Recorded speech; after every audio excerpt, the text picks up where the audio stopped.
So ating pubuksan ang ating mga Biblia sa Matthew chapter 26. At ating pong tatalakayin ang banal na hapunan ng Panginoon.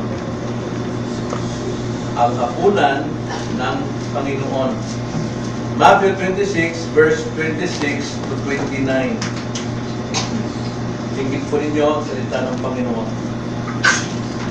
Habang sila'y kumakain ay dumampun si Jesus ng tinapay. Pinasbasan niya ito at pinagputol-putol at ibinigay sa mga alagad at sinabi, "Kumuha kayo, kainin ninyo. Ito ang aking katawan." At kumuha siya ng isang saro at nang makapagpasalamat ay binigay sa kanila na nagsasabi, "Uminom kayong lahat nito, sapagkat ito ang aking dugo ng tipan na nabubuhos dahil sa marami sa ipagpapatawad ng mga kasalanan. At sinasabi ko sa inyo, mula ngayon ay hindi na ako iinom ng katas ng ubas na ito hanggang sa araw na iyon ay inumin kong panibago na kasalo kayo sa kaharian ng aking Ama." Ito ang salita ng Panginoon, tayo manalangin. Panginoon, nais naming maunawaan ang tipan na ito na inyong pong ginawa. Nais naming makita, Panginoon, ang katakilaan nito sa aming mga buhay bilang inyong mga tao at mga mananampalataya. At naman, Panginoon, magkaroon din kami ng kaalaman tungkol po sa kalaliman ng kaligtasan na inyong pong ipinangako sa inyong pong mga tao. So, aming samdalangin sa pangalan ng Panginoon Jesus. Amen. Sa English po ay New Testament. Old Testament and New Testament. Ang ibig po sabihin niyan ay New Covenant. Old and New Covenant. Mas maganda pong gamitin yung covenant. Kasi ang testament po, agreement, di ba? Kontrata. Mayroong dalawang parties na nagkasundo at sino man lumapag sa kanila ay masisira yung contract na yon, yung testamento. Sa ibang bahagi din naman, pag sabing testament, ito yung habilin, will, na huling habilin ng mga namamatay. Pero ang totoo niyan, ang maganda pong dapat gamitin dyan ay New Covenant. New Covenant sapagkat New Covenant, ibig sabihin, tinupad ni Kristo ang hinihingi ng batas mula sa lumang tipan at inihatid ngayon ang bagong tipan. Ito po'y pangako ng Diyos. Kung tawagin yan sa ibang salita, promise oath. Ito'y pinangakong sinumpaan ng Diyos. Pag sinabi kong covenant, alam natin na ang Diyos ay nakipagtipan sa atin, covenant, pero siya rin ang may utos, siya may pangako, at siya rin ang gagawa. At ito'y kanyang ipinangako, pangakong isinumpan niya na gagawin niya. Kaya hindi po ito tulad ng kontrata na covenant mayroon dalawang parties. Ang totoo niyan, binigyan tayo ng pangako ng Diyos, binigyan tayo ng utos, pero siya rin ang gumaganap. At dahil ginanap ni Jesus lahat ang hinihingi sa Old Testament, tinawag niyang New Covenant dahil si Jesus ang gumanap ng lahat. Sa Old Testament, nagsasabi, "Do and you shall live." Gawin mo ito at ikaw ay mabubuhay. Pero ang problema, ang kahinaan wala doon sa utos, kundi ang kahinaan doon sa mga sumusunod dahil makalaman ang mga tao. Kaya hindi na magawa ng lubusan yung pong Old Covenant. Pero pagdating sa New Testament, believe in Christ and you shall live. Kung tawagin yan New Covenant, yung Old Testament, tinupad ni Kristo sa Bagong Testament, wala ka nang gagawin kundi sampalatayanan si Kristo at ikaw ay mabubuhay. At ito pong banal na hapunan, ito yung pinaka-picture kung paano po tinupad ni Christ ang kanyang promised oath na simula't-simula pa lamang. Ang ito pong Old Covenant ay pinahina po yan ng tao. Walang problema yung ating kautusan o yung yung law of God. Ang problema tayo na mga laman, pinahihina natin ang batas. Romans 8:3, ganito pong pagkakasabi. Sapagkat ang hindi magawa ng kautusan, yamang ito ay pinahina ng laman, hindi rin magawa ng kautusan, dahil hindi walang problema sa kautusan, kundi pinahina ng mga tao. Ay ginawa ng Diyos sa pagsugo sa kanyang sariling anak sa anyo ng makasalanang laman, at tungkol sa kasalanan ay hinatulan niya ang kasalanan sa laman. Kaya si Kristo ang isinugo upang tuparin ang lahat ng ipinangako at isinumpang tipan ng Diyos sa kanyang mga tao. Kaya sa New Testament o sa New Covenant, believe in the Lord Jesus Christ and live. Sumampalataya kay Kristo at ikaw ay mabubuhay. So, ang Lord's Supper, ito po'y nagpapaalala sa atin sa tatlong bagay. Una, ito'y nagpapaalala sa atin, Lord's Supper, ang kamatayan ni Kristo. Ikalawa, Lord's Supper ay nagpapaalala sa atin sa pagdiriwang ng kanyang muling pagkabuhay. Celebration of His resurrection. At ikatlo, ang Lord's Supper ay nagpapaalala sa atin sa pagtanaw natin mula sa kanyang ikalawang pagparito. Kamatayan ni Kristo, kanyang muling pagkabuhay, at ang ating pagtanaw na mayroong kasabigan na si Kristo ay darating. Kaya mayroon po tayong Lord Supper. Hindi po ito pansarili nating kapakanan, kundi tayo po ay nag-Lord Supper dahil meron tayong paniniwala na si Kristo'y namatay, muling nabuhay, at siya'y muling babalik. Now, tignan natin ang tatlong bahagi ng pag-aaral natin, itong Lord Supper. Una-una, ang patayan po ng bagong tipan, patayan. Ikalawa, ang pagpapala nito, bagong tipan. At ang pamana ng bagong tipan. Napakalaga po nating maunawaan po itong tipan. No? Kabisado natin Old and New Testament, pero hindi natin alam ano ba ang nilalaman nito. Na pagsabing tipan, hindi sa atin yan, no? Kundi, yung tipan, tayong hiwalay sa Diyos, nalapit sa Diyos dahil sa tipan na ginawa ni Kristo. Kanyang tinupad. So, tignan natin ang batayan para sa bagong tipan. Now, bakit po may bagong tipan? Ano ang batayan? Saan nababatay ang bagong tipan? Una-una, sa layunin. Mayroong layunin ang bagong tipan. Ang layunin nito ay pagpapatibay ng tipan ng biyaya. Diba? Napag-aaral natin ang tipan ng biyaya. Kaya mayroon tayong bagong tipan. Ang layunin nito, unang-una, kamatayan ni Kristo upang pagtibayin ang tipan ng biyaya. Dahil kung wala ang kamatayan ni Kristo, hindi po titibay yung New Covenant o New Testament. John 1:16. Dahil doon pagkakasabi. At mula sa kanyang kapuspusan ay tumanggap tayong lahat. No? Biyaya na sinundan pa ng ibang biyaya. Dahil kay Kristo, sa kanyang kapuspusan, tumanggap tayo ng lahat ng biyaya, sinundan pa ng mga biyaya. 17.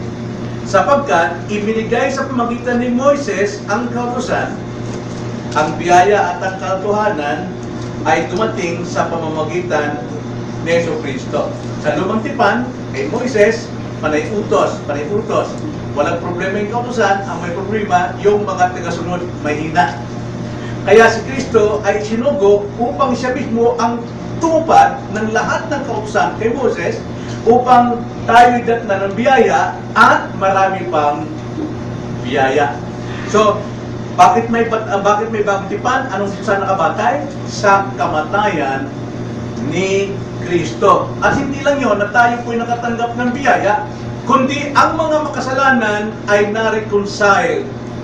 No? Sa pamamagitan ng tipan na ito, bagong tipan, ipinagkasundo ang mga makasalanan. Kaya sinabi ko rin na, lahat tayo hiwalay sa Diyos. We are dead. Pag sinabi pong patay, hiwalay. Pagka ang espiritu at katawan ay nagkahiwalay, may kamatayan. Ang tao rin na magkasala, namatay tayo sa relasyon sa Diyos, nalayo. Pero dahil sa tipan, tayo po ay pinagdugtong, ibinalik ang ating relasyon sa Diyos. Ang ginagawa ni Kristo, hindi yan sa ating pagkikikap. No? Isikap tayong matin, hindi yan ang dahilan, kaya ikaw maging Kristyano. Kundi dahil si Kristo ang gumawa ng pakikipagkasundo sa makasalanan at sa Diyos. At ang pakikipagkasundo na yan ay yung kanyang kamatayan. Sampalatayanan mo yun. Tingnan nyo nasabi sa Romans 5, verse 9 to 11. Lalo pa nga ngayong itinuturing tayong ganap sa pamamagitan ng kanyang dugo, ay mariligtas tayo sa galit ng Diyos sa pamamagitan niya. No, sa pamamagitan ni Kristo, ligtas tayo sa puot ng Diyos. Bakit may puot ng Diyos? Nagtaglay natin ang kasalanan. At ang Diyos ay hindi natutuwa sa kasalanan, kundi siya ay napupuot sa kasalanan kasama yung makasalanan. So hindi pala tama yung God loves you. Now, everybody, lahat ay iniibig ng Diyos. Mali pala yun. Yun ay, kung tawagin yan, another prosperity gospel, no? God loves you. Okay, kahit nang tatlo asawa mo, God loves you. Okay? Kahit mandaraya ka sa iyong kumpanya, God loves you. Hindi po yun. Lalo pa nga, sabi ngayong itinuturing tayong ganap sa pamamagitan ng kanyang dugo, ay maliligtas tayo sa galit ng Diyos sa pamamagitan niya. Verse 10, sapagkat kung noon nang tayo'y mga kaaway, ay pinagkasundo tayo sa Diyos sa pamamagitan ng kamatayan ng kanyang anak. Nakita nyo? Hindi tayo nalalapit sa Diyos dahil tayo yung lumalapit, tayo yung umaattend, tayo nagbabasa ng Biblia. Hindi. Kaya tayo nalapit sa Diyos sa pamamagitan ng Iglesia dahil si Kristo ang namatay para sa iyo. So, ang kaligtasan mula sa atin. Sabi dyan, sapagkat kung noon nang tayo mga kaaway, ay pinagkasundo tayo sa Diyos sa pamamagitan ng kamatayan ng kanyang anak. Lalo ngayong pinagkasundo na, ay maliligtas tayo sa pamamagitan ng kanyang buhay. At hindi lamang gayon, kundi tayo'y nagagalak rin sa Diyos sa pamamagitan ng ating Panginoon sa Kristo, na sa pamamagitan niya, tinamon natin ngayon ang pakikipagkasundo. Maraming tanongin natin. Sabi nila, alam nila yung doktrina nila, sila yung naligtas. Anong sasabihin natin? Paano ka naligtas? Eh, sumampalataya ako eh. Pero sabi dito, hindi ka pwedeng sumampalataya. Hiwalay ka eh, patay ka eh. Pero si Kristo ang nakipagkasundo sa Diyos para ikay malapit. Gawa ni Kristo ang ating reconciliation with God. Kaya nga, ang salvation is by grace. Unmerited favor. Hindi pinagtrabahuan, hindi natin sweldo ito, kundi ito'y kaloob ng Diyos sa ating mga hindi karapat-dapat sa kaligtasan dahil sa ginawa ni Kristo. At yun ang tipan. Yun ang isinumpang pangako ng Diyos sa simula pa lamang ng pagtatag ng sanlibutan. So, yun po ang layunin. Bakit may bagong tipan? Para po sa kamatayan ni Kristo. At ikalawa, hindi lamang sa kamatayan ni Kristo, kundi batay sa kapangyarihan ni Kristo, sa kapangyarihan ng Panginoon. Ipinangako kapangyarihan ito kailan? Sa resurrection. Sa muling pagkabuhay ni Kristo, nakita natin ang kapangyarihan ng Panginoon. Dito nyo ang sabi, 1 Corinthians 6:14. At binuhay ng Diyos ang Panginoon at bubuhay din tayo sa pamamagitan ng kanyang kapangyarihan. Nakita natin? Ang Diyos ay binuhay ni Kristo at dahil si Kristo ay binuhay, tayo man ay bubuhay din sa pamamagitan ng kanyang kapangyarihan. Kaya ang kapangyarihan ni Kristo nahayag sa atin nung tayo po'y tinawag upang sumampalataya. Tayo binuhay na muli sa bagong buhay. Ito po ay ipinangako sa kanyang resurrection. Kung walang resurrection ng Panginoon, lahat ng sumampalataya kay Jesus papuntang impyerno lahat. Dahil ang kapangyarihan po ng ating kaligtasan ay ang resurrection ni Christ, kanyang muling pagkabuhay, at hindi lamang yun, pinatunayan pa sa kanyang muling pagkabuhay. 1 Corinthians 15, verse 3 to 8. Mahaba-haba ito, babasahin ko lang. 1 Corinthians 15, verse 3 to 8. Sapagkat ibinigay ko sa inyo, una sa lahat, ang akin ding tinanggap, na si Kristo ay namatay para sa ating mga kasalanan. ayon sa mga kasulatan.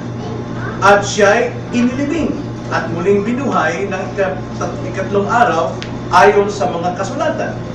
At siya'y nagpakita kay Cephas at pagkatapos ay sa 12. Pagkatapos ay nagpakita siyang minsanan sa mahigit na 500 kapatid na ang karamihan sa mga ito ay buhay pa hanggang ngayon. Bagaman, ang mga iba ay namatay na. Pagkatapos ay nagpakita siya kay Santiago, pagkatapos sa lahat ng mga apostol. At sa katapusan, tulad sa isang ipinanganak na wala sa panahon, ay nagpakita rin siya sa akin. So yung muling pagkabuhay ni Kristo na dito tayo pinagkasundo ng Diyos mula sa kanyang kapangyarihan ay pinatunayan din sa ni Pablo, nagpakita si Kristo sa kanila kahit na siya ay alanganin, sabi nga alanganin siya parang pinanganak. Dahil si Pablo ay isang masamang tao talaga. Hindi karapat-dapat sa kanyang biyaya, pero ganito man, biniyayaan pa rin siya ng tipan ng Diyos. So, yan po ang batayan para sa bagong tipan. Bakit may bagong tipan? Dahil ito ay sa pamagitan ng kamatayan ni Kristo at ikalawa sa pamagitan ng kapangyarihan ni Kristo. Anong kapangyarihan niya? Muling pagkabuhay. Muling pagkabuhay. At pinatunayan sa kanyang muling pagkabuhay. Alam mo mga kapatid, kung isipin natin, no? Nung araw, easy believism. Ang alam lang natin, sumampalataya kay Jesus at tayo kayo maliligtas. Pero ano yung sasampalatayanan mo? Pero ngayon, pinapahid sa atin na hindi sa ating panampalataya tayo naligtas, kundi si Kristo ang nagligtas sa atin, kaya ito'y ating tinanggap sa pamagitan ng pananampalataya. Ang palataya ay kaloob din sa atin ng Diyos. Bale, ito na yung kamay na tinatanggap ko po ang kaligtasan ginawa ni Kristo. Yung ating panampalataya parang kamay. Pero yung ating kamay, mula pa rin sa Diyos. So, kaligtasan, wala tayong bahagi. Lahat yan ay biyaya ng Panginoon. So, yun po ang batayan sa bagong tipan. Kita natin, ang maganda po ng New Testament. The Old Testament, siya yung nagtatago ng mga mangyayari sa bagong tipan. Ang bagong tipan naman, ang siyang naghahayag kung ano yung ipinangako, nakatago sa lumang tipan. Kaya hindi pwedeng paghiwalayin yung dalawa eh. Iisa lang yan. Iisa lang yan. Old and new, iisa lang. Yung una, yun yung pangako. Ikalawa, ito yung katuparan ng pangako. Si Kristo. Ikalawa, tignan natin ang pagpapala ng bagong tipan. Tayo ba'y nasa bagong tipan na? Tinanggap na ba natin ang reconciliation? Namatay ni Kristo, ito ba'y naligtas na? Ano pong pagpapala ng isang Kristiyano sa bagong tipan? Well, mayroon pong dalawa. Dalawa, una, ang pagpapala po natin, mayroon tayong personal relationship with Christ. Mayroon tayong kaugnayan. Noong araw, wala tayong kaugnayan kay Kristo. Sabi sa Philippians chapter 2, ang may kaugnayan lamang kay Kristo ay ang mga Israel. At tayong mga hintil, wala tayong Diyos, wala tayong Kristo. Pero dahil sa pag-ibig ng Diyos, yung tipan niyang sinumpaan, pinaabot sa atin sa pamagitan ng kamatayan ni Kristo. Ngayon, tayong mga hintil, tulad ng mga Israel, mayroon ng kaugnayan kay Kristo. Mayroon kaugnayan kay Kristo. Kung ikaw nga ay mananampalataya na, hindi lang sa lumusok, kundi talagang binibigay mo ang buhay mo. Remember kanina, kung mayroon tayong relasyon kay Kristo, makikita yung conversion sa buhay natin. Makikita yung pagbabago. Right? Tignan niyo ang sabi sa Galatians chapter 3, verse 26.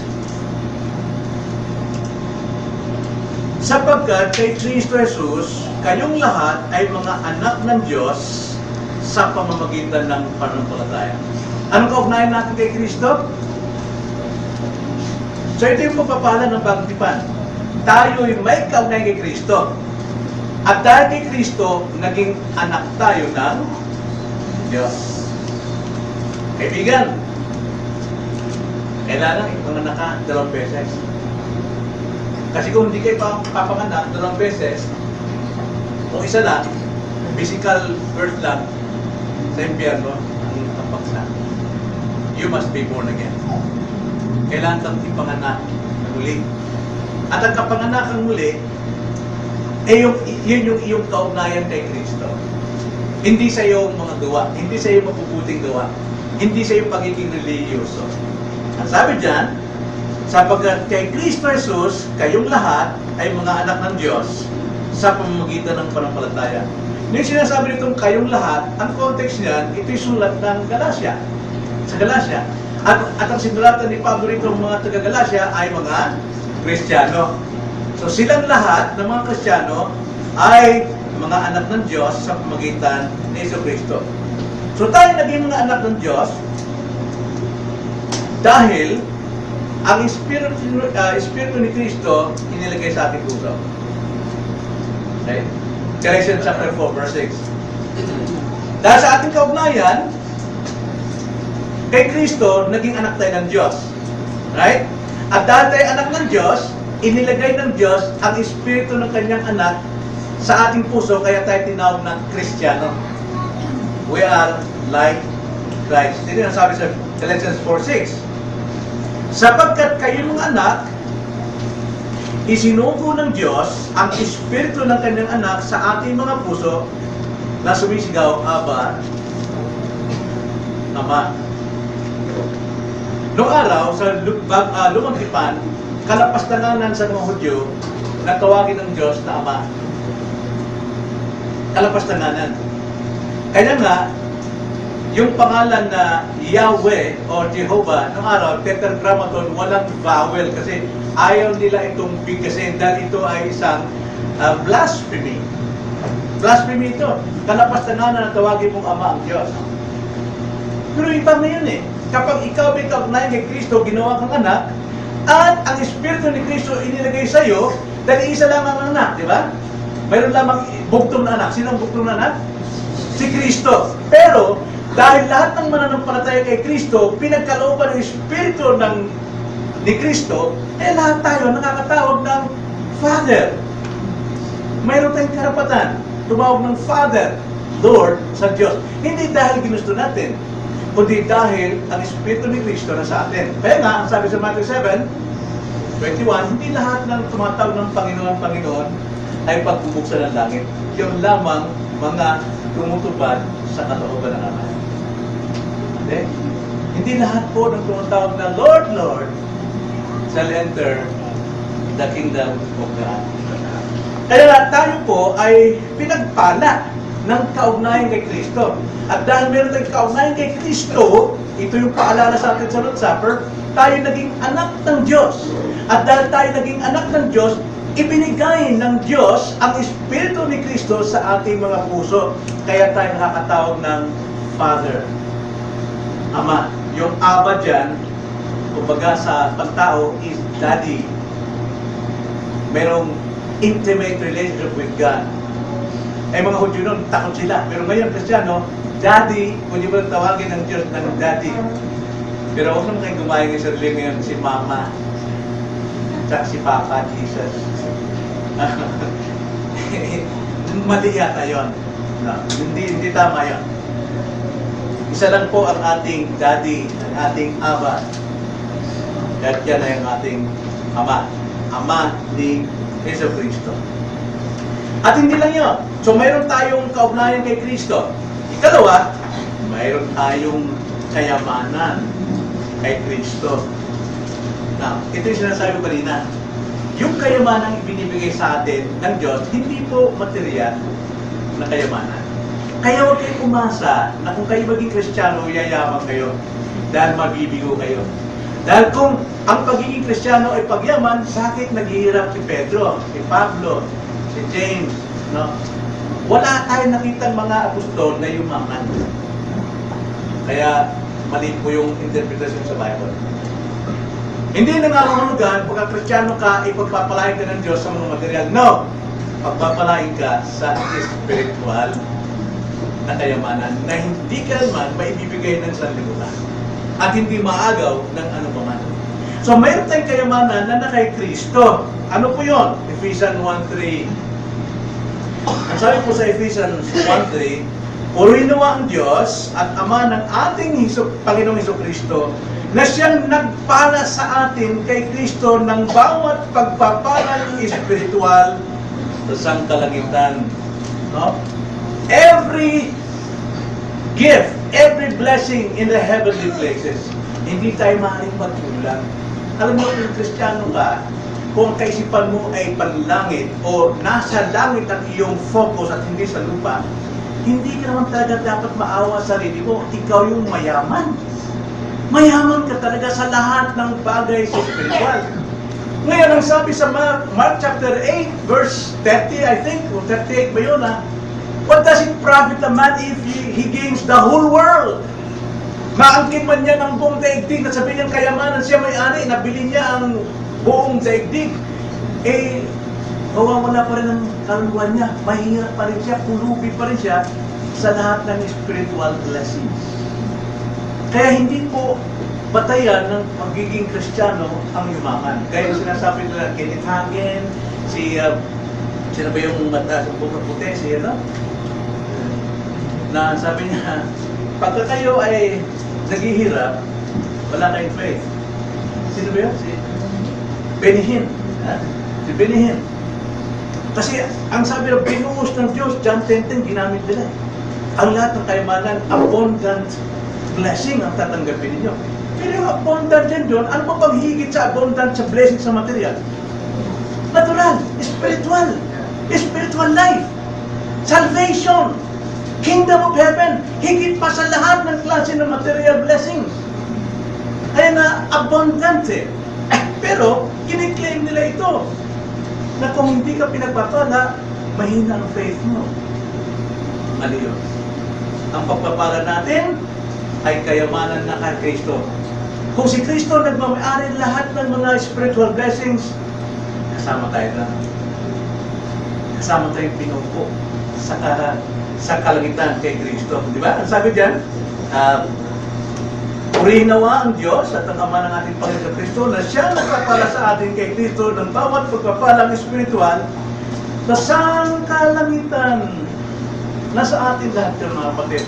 Now, sabihin ko sa mga kapatid, hindi naman masama ang yumaman sa mundong ito. Hindi masama magtrabaho, kumita ng mga parang pera. Pero kung dyan nakatuon lang isip mo, panahon mo, walang panahon sa spiritual blessing, kawawa ka. Ikaw ang pinakamahirap. Ikaw ang pinakamahirap.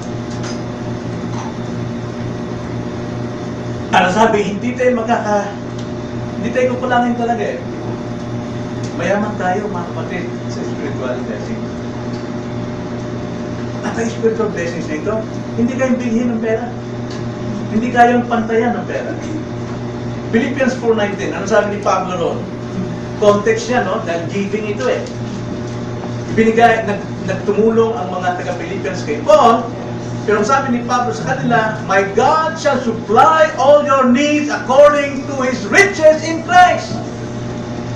Hindi po blessing na material ang sinasabi ito ni Pablo. Because of their generosity, ay ang sabi ni Paul, at pupunuan ng aking Diyos ang bawat kailangan ninyo ayon sa kanyang mga kayamanan sa kalulatian kay Kristo Jesus. Wow!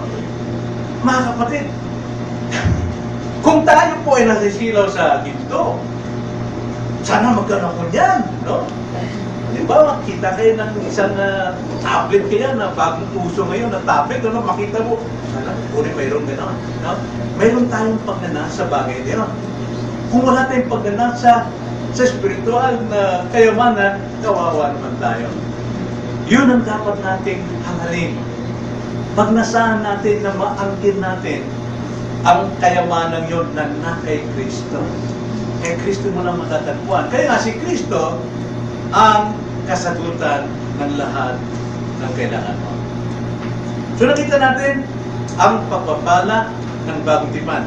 May bagong tipan para ipalang sa atin na tayo may kaugnayan kay Kristo at dahil may kaugnayan tayo kay Kristo, naging anak tayo ng Diyos. At hindi lamang naging anak ng Diyos, yung Espiritu pa ni Kristo ay inilagay sa bawat mananampalataya. Kaya lahat tayo may karapatan tumawag sa Diyos, Abba Father. At tayo man ay kasama rin ni Kristo sa kalangitan, sa every spiritual blessing. Ikatlo, hindi lamang nakita natin ang batayan para sa bagong tipan at pagpapala ng bagong tipan. Thirdly, pamana ng bagong tipan. Inheritance. Dalawa po ang inheritance natin, mga kapatid. Unang-unang inheritance natin is identity. Meron tayong pangalan. Meron tayong pagkakilanlan. Hindi tayo basta-basta tao ito. Pag sinabi mo, ako'y nagkamali lang dahil tao lang ako. Well, sa isang sense, tama yun dahil mahina ka talaga. Pero pag sinabi mo ako'y tao lamang at hindi mo kinikilala na ikaw ay mayroong identity kay Christ, may kawawa ka. Hindi ka basta tao rito sa mundo. You are a child of God, citizen of heaven. Napakasarap po ng ating kalagayan. Meron tayong pangalan, meron tayong identity. Pagkakilanlan, ibig sabihin po niyan. Anong pagkakilanlan natin? What is our identity dito sa lupa? Number one, we are believers in Christ. Tayo po'y mananampalataya kay Kristo. 1 John 4:15. Yan po yung identity natin eh. Ang sabi po, 1 John 4:15, ang sino mang nagpapahayag na si Jesus ay anak ng Diyos, ang Diyos ay nananahan sa Kanya at siya'y sa Diyos. Yan ang ating pagkakilanlan. We are gods. Sa tayo ay sa Diyos, hindi tayo mga little gods. Kundi tayo belong to God. Sapagat tayo po ay niligtas ni Kristo. Kaya tayo po ang ating pong pagkakilanlan, mga anak tayo ng Diyos, anak ng Diyos, tayo believer of Christ. Kaya po ang pagiging manampalataya kay Kristo, hindi po yun basta lang easy believism na I believe in Christ. Basta po manampalataya kay Kristo. Ano ang sinampalataya ko kay Kristo? Kailangan malaman yung iyong paniniwala. Kailangan malaman yung iyong pananampalataya. Sabihin, yung iyong pinangawakan dapat malaman. Hindi basta may pananampalataya, magkabalik-baliktad ng mundo, mayroong pananampalataya. Ano yung sinampalataya mo? Hindi mo alam. Pero ang totoong pananampalataya, batay sa ating natutunan sa kanyang salita. Tayo po ay mayroong identity, believer in Christ. At hindi lamang yan. Ang ating identity, we are bought with the blood of Christ. Tayo po ay biniling dugo ni Kristo. Di ba 1 Peter chapter 1 verse 18? Ang sabi po diyan, 1 Peter chapter 1 verse 18, nalalaman ninyong kayo'y tinubos mula sa inyong walang kabuluhang paraan ng pamumuhay na minana ninyo sa inyong mga ninuno, hindi ng mga bagay na nasisira tulad ng pilang at ginto. Sa Old Testament kasi, pagka ikaw ay mayroong kasalanan, kailangan itubusin ka sa pamagitan ng pilang at ginto. May seremonya. Pilang at ginto para makabili ng tupa, para yung tupa ang siyang pangsakripisyo. Pero hindi ganoon ang ating katubusan. Ang sabi verse 19, kundi ng mahalagang dugo ni Kristo, gaya ng sa korderong walang kapintasan at walang dungis. Anong identity natin? Anong pagkilala natin? Tayo ay mananampalataya kay Kristo. Tayo ay tinubos ng dugo ni Kristo. 1 Corinthians 6:20. So therefore, kung tayo tinubos ni Kristo, parangalan natin ng Diyos sa ating mga katawan. Sa ating mga katawan. At hindi lamang tayo tinubos sa dugo ni Kristo, at the same time, hinugasan tayo ng dugo ni Kristo. Meron pong isang kwentong Panginoon sa Old Testament, hindi ko matandaan na pumasok ko sa isip ko, either sa Isaiah o Ezekiel, na si Prophet Isaiah o Ezekiel, may nakita siyang isang sanggol na nabasa yun doon sa tabi ng daan, nagkamulitsing, no? Yung iyak-iyak ito. Picture yon sa mga Israel. Na ganyan ang kalagayan ni Israel, iniwan ng kanyang magulang, inabandonan ng magulang doon sa ilang iniwan itong mamamatay, gutom na gutom, at nakahubad, at maraming sakit. Pero nung dumating ngayon si prophet, sinugasan, binihisan. Ganon ang ginawa ng Diyos sa atin, sa kaligtasan. Tayo po ay hinugasan ng dugo ni Kristo. 1 Corinthians 6:11. At ganyan ang mga ilan sa inyo noon. Ano yun? Sa verse 10, mga magnanakaw, mga masasakit, mga maglalasing, mga mapagmura, o mga gacho ay hindi magmamana ng karya ng Diyos. 11, at ganyan ang mga ilan sa inyo noon. Subalit, nahugasan na kayo. Nahugasan na kayo. Ginawa na kayong banal at inaring ganap na kayo sa pangalan ng Panginoong Kristo at sa Espiritu ng ating Diyos. Hindi lamang tayo binili ng dugo ni Kristo, hinugasan pa tayo. Pinangal tayo sa magitan ng dugo ni Kristo. At alam naman natin, hindi lamang tayo binili ng dugo, hinugasan ng dugo, kundi tayo pinanganak din sa Espiritu. Tayo ay ipinanganak ng muli, ipinanganak sa Espiritu. Yan ang ating pagkakalanlan. Yan ang ating mana. Pero sa ating mga magulang, kung tayo po ay pasaway ng magulang, ano ipapamanan niyo sa inyong anak? Walang maganda, no? Halimbawa, ikaw tatay, nanay, wala kang pakundangan sa mga araw ng pagsamba sa Diyos, nakikita ng mga anak mo yun, hindi ka nag-pray, hindi ka nagbabasa ng Bible. Ano yung pamana mo? Ano po ang ng mga anak mo? Ay, tatay, anak ko ng tatay ko na hindi sumasamba, anak ko ng nanay ko na hindi nagbabasa ng Bible, hindi ito maganda, no? Hindi ito maganda. Pero napakaganda po ng pamana sa atin ng Panginoon dahil napakaganda yung identity na iniwan niya sa atin. At hindi lang identity, kundi inheritance. Ano yung pamana natin mula sa ating Diyos? Sa ating binasa kayo na Ephesians 1:3, every spiritual blessings in the heavenlies. Bawat spiritual na pagpapala sa kalangitan. Atin yun. Ipinamana ng Diyos yun. Walang makakaagaw niyan sa iyo. Walang makakuha niyan sa iyo. Walang makakapantay niyan sa iyo sa lahat ng kayamanan dito sa mundo. Yan. Kaya mayroon tayong Lord's Supper para ipaalala sa atin na tayo bimayaman. Every spiritual blessings.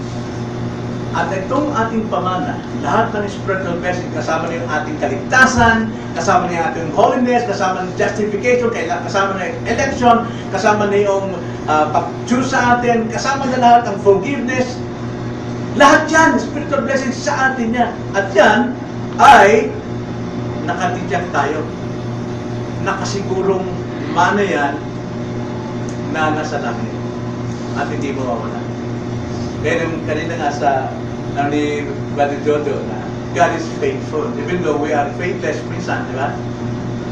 Pero still, ang Diyos ay tapat pa rin sa atin. Hindi dahil sa ating kasamaan, kundi dahil sa Kanyang pinangako. Now, I will never leave you nor forsake you. Even though a man falls 7 times, God will raise him up 7 times also. Ganoon ang Diyos sa atin eh. Tapat siya. Hindi siya maaaring tumalikod sa Kanyang isinumpa o Kanyang ipinangako. Kaya nakakasiguro tayo sa ating kayamanan na iniingatan ngayon sa langit. Mari ngayon, mahirap tayo ngayon. Pero kung ang ating puso ay panlangit, mga kapatid, nagpupumutok ang ating puso ngayon sa langit. Nanay ko nung nabuhay pa. So, sama na itong mga kwarta, pobre man sa doon. Lagi ganun si Mama.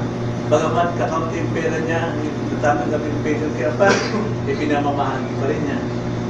Pero ngayon, ang nanay ko, talaga namang yakap-yakap niya ng lahat ng kayamanan, iningatan ng Diyos para sa kanya. Now, gusto ko i-share ito, Ephesians 1:13. Ephesians 1:13 to 14. Ganito ang sabi, Sa Kanya'y kayo rin naman na nakarinig ng salita ng katotohanan, ang ebanghelyo ng inyong kaligtasan, at kayo na sumasampalataya sa Kanya ay tinatakan ng ipinangakong Espiritu Santo.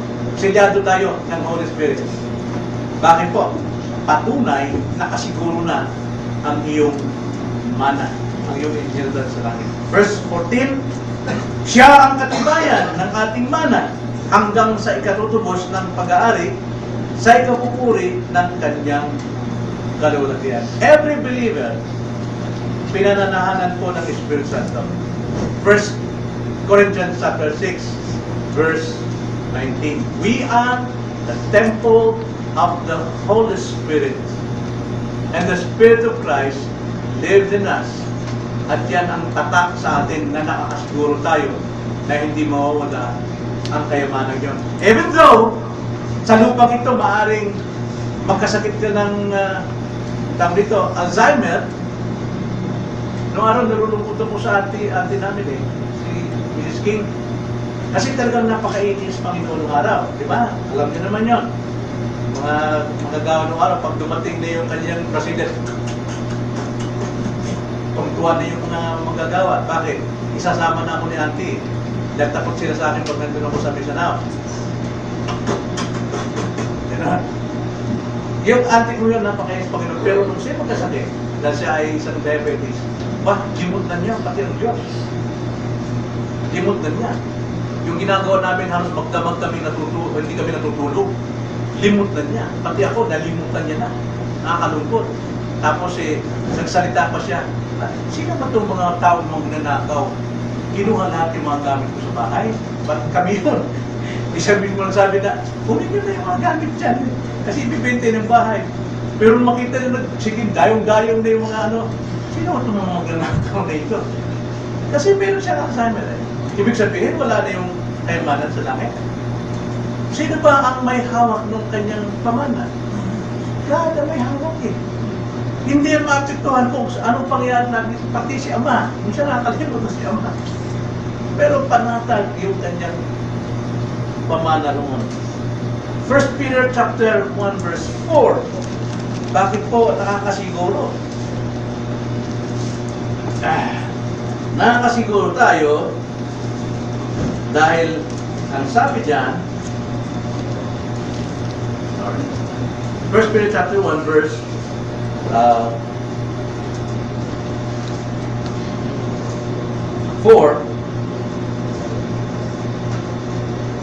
tungo sa isang manang hindi nasisira, walang dungis at hindi kumukupas, na inilaan sa langit para sa inyo, na, sabi sa verse 5, sa kapangyarihan ng Diyos ay iniingatan sa pamamagitan ng pananampalataya para sa kaligtasan na nakahandang ipayag sa huling panahon.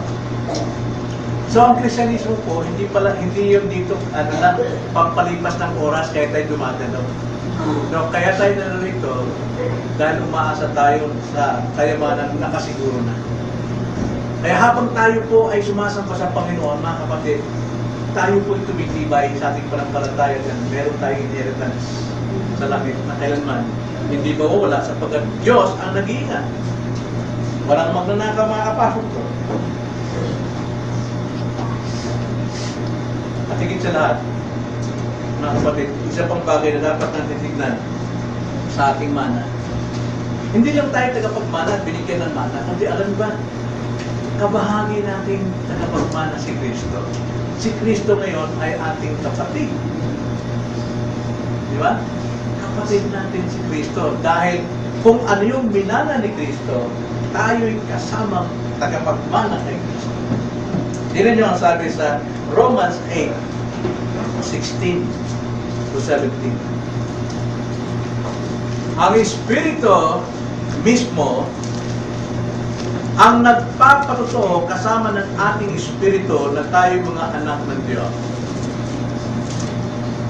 At kung mga anak ay mga tagapagmana rin, mga tagapagmana ng Diyos at mga kasamang tagapagmana ni Kristo. Kung tunay nga nagtiis tayong kasama niya upang tayo luwalhati namang kasama niya. Yung tiis po dyan, hindi po yung pagiging martir na magtiis tayo sa hirap. No. Ang pagtiis po dyan, patience sa conversion. Araw-araw, binabago natin ang ating sarili. Kasi yun ang patunay na ikay Kristiyano, na si Kristo kasamang nagbabago ng iyong buhay.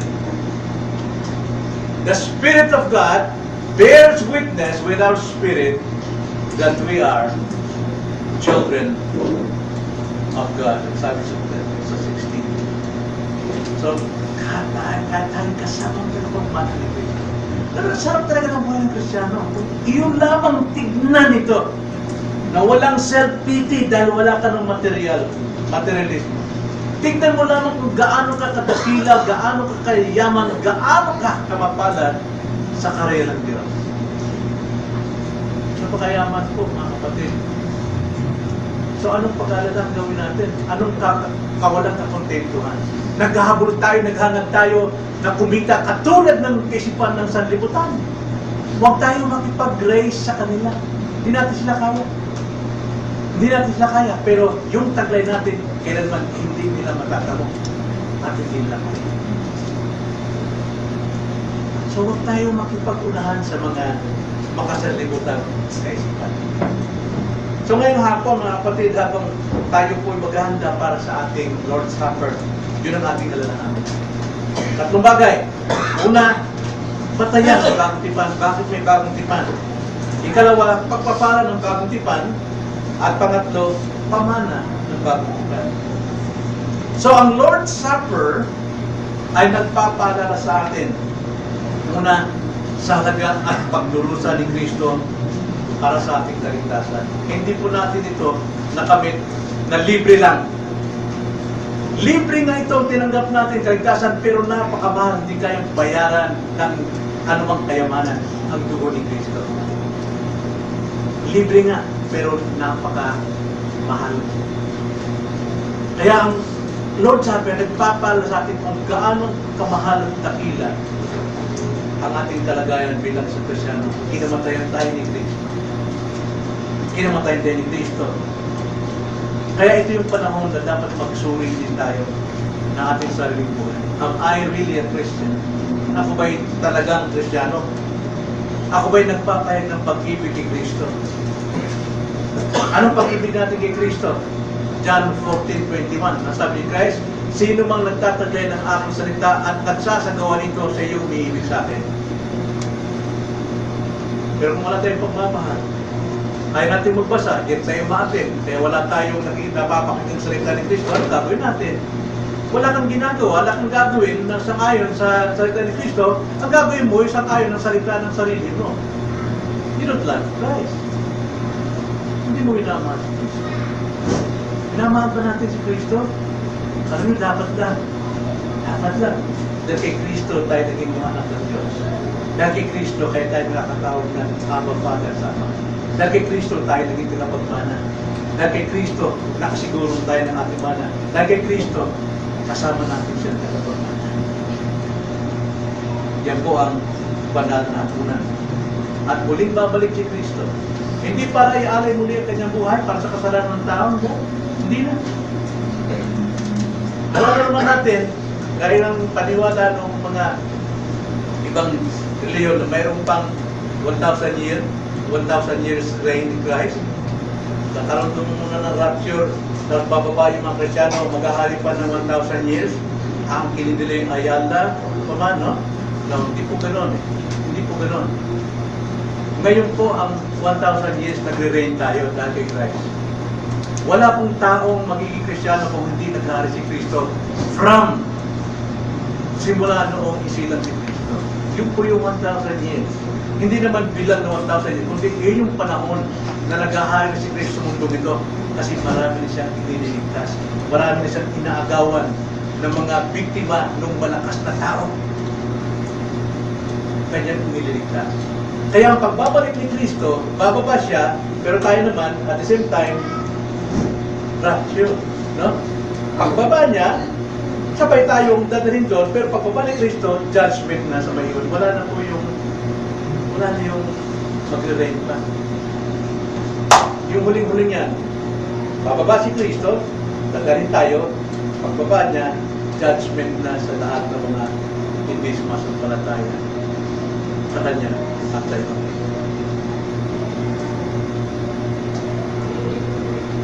Tanong ko lang sa ating mga kaibigan, saan ka nagtitiwala ngayon? Sa iyong kasipagan? Sa iyong akala na pagdating sa church, yan ang makapagliligtas sa iyo? Walang iglesia ang makapagliligtas. Ang iglesia ang niligtas ni Kristo. Pati ang ating kaligtasan, tagapagligtas, si Kristo lang. Kaya kay Kristo tayo tumingin, kay Kristo tayo sumampalataya, at siya makapagliligtas.